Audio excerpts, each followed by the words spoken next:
how to share your Instagram story to WhatsApp status with music. Hello everyone, welcome to this channel. I'm here to help you out today, so without any delay, let's get started. Now first of all, let's launch the Instagram application on your device and let's create a story with music over here.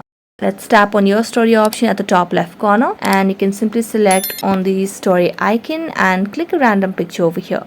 So as we click a random picture over here, what we can do is simply tap on the music section at the top of the screen and simply select a very random music. I'm going to select a music over here and simply tap on done. Then tap on your story.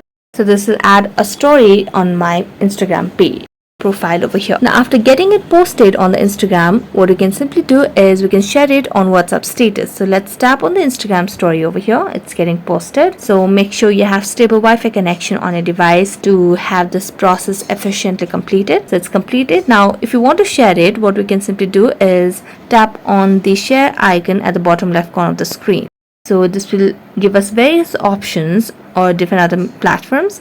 So what we can do is select on the WhatsApp option. So let's tap on WhatsApp over here and simply select on my status over here. Then tap on next and here we can see this is the Instagram story. So you can just now add music if you want or not. You can just let it be and then simply tap on send, and that's how you can share your Instagram story to WhatsApp status with music. So that's it. Thank you so much for watching this video. See you next time.